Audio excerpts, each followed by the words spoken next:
वैज्ञानिक दल एक गुफा में भटक गया और एक अथाह गड्ढे की खोज की। गड्ढे की गहराई जानने के लिए उन्होंने उतरकर देखने का निर्णय लिया। एक सदस्य पहले ही कूद गया। वह 2.5 साल तक नीचे उतरता रहा, फिर भी गड्ढे की तली नहीं छू पाया। गड्ढा अभी भी अदृश्य था, पर जैसे ही वह आगे बढ़ने को था, साथी ने गलती से रस्सी तोड़ दी।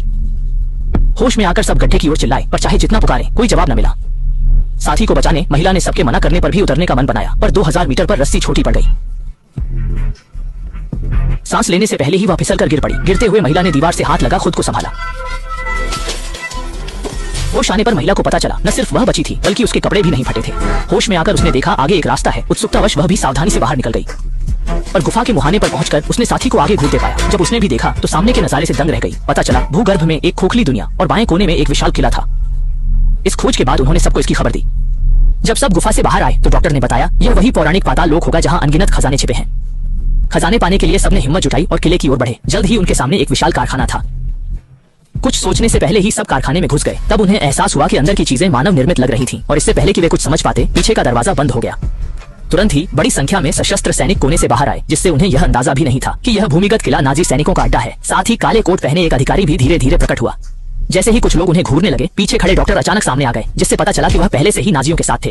यह भूमिगत अड्डा नाजियों की प्रयोगशाला थी, जहां वर्षों से अनगिनत लोगों को धोखा देकर लाया जाता था और उन्हें प्रयोग का निशाना बनाकर अमृता प्रयोग योजना पर शोध किया जाता था।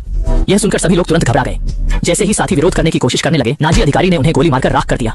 उन्हें अंदाजा नहीं था कि दुश्मन के पास इतने उन्नत हथियार हैं। यह देखकर किसी में भी विरोध करने की हिम्मत नहीं रही, लेकिन उनके भाग्य से नाजी अधिकारी ने कहा कि उन्हें प्रयोग विशेषज्ञों की कमी है और चूंकि वे सभी शोधकर्ताओं से जुड़े हैं, इसलिए उन्हें फिलहाल जीवन दान दिया जा सकता है ताकि वे अमृता योजना को पूरा करने में मदद कर सकें। जल्द ही छोटी सुंदरी को प्रयोग का विषय बना दिया गया। भले ही उसने डॉक्टर से दया की भीख मांगी और अपनी पूरी संपत्ति देने की पेशकश की, लेकिन डॉक्टर ने कहा कि यहाँ आने के बाद बाहर जाने की उम्मीद छोड़ दो। फिर उसे प्रयोगशाला में ले जाकर जबरन उसके भ्रूण निकाले गए और उनसे एक विशेष दवा बनाई गई। दरअसल उनकी अमृता योजना का उद्देश्य मृत हिटलर को पुनर्जीवित करना था। तुरंत ही दवा को उसके दिमाग में इंजेक्ट किया गया। भले ही हिटलर का सिर्फ सिर ही बचा था, लेकिन वैज्ञानिकों ने उसके लिए एक स्टील का शरीर बनाया। शरीर की उपयोगिता साबित करने के लिए उन्होंने कुछ लोगों को लाकर जीवित निशाना बनाया। अगले ही पल हिटलर स्टील के शरीर को नियंत्रित करके बाहर कूद पड़ा। भले ही वे भागने की पूरी कोशिश कर रहे थे, लेकिन हिटलर के घातक वार से बच नहीं पाए और बाकी दो भी इससे नहीं बच सके। इस समय छोटी सुंदरी ने कमरे के अंदर पहरेदारों की कमी का फायदा उठाते हुए चुपचाप बाकी साथियों को भगा दिया। जब सब लोग भागने की योजना बना रहे थे, तभी अचानक एक विमान जमीन से निकला। दरअसल उनका एक और बड़ा मकसद था, हाईटेक हथियारों से पूरी दुनिया पर कब्जा करना। तब सबको एहसास हुआ कि कुछ गड़बड़ है। वे जल्दी से प्रयोगशाला पहुंचे और वहां एक खतरनाक सुपर वायरस मिला। कुछ लोग उसे नष्ट करना चाहते थे, पर तभी दाढ़ी वाला आ गया और सब डरकर भाग खड़े हुए। इधर डॉक्टर ने अपना भेष उतार दिया। दरअसल वह शुरू से ही लोगों के साथ नहीं था, बल्कि बस इस अड्डे को तबाह करने का मौका ढूंढ रहा था। मौका देखकर उसने तुरंत मिसाइल दागने का बटन दबा दिया। अगले ही पल पूरा अड्डा राख हो गया, लेकिन दाढ़ी वाले की लोहे जैसी देह इतनी मजबूत थी कि परमाणु बम भी उस पर असर नहीं कर पाया। तभी आदमी को उसकी कमजोरी नजर आई। वह तुरंत उसके ऊपर चढ़ गया और वायरस इंजेक्ट कर दिया। अगले ही पल अजय दाढ़ी वाले का अंत हो गया। आखिरकार संकट टल गया और दोनों खुशहाल जीवन जीने लगे।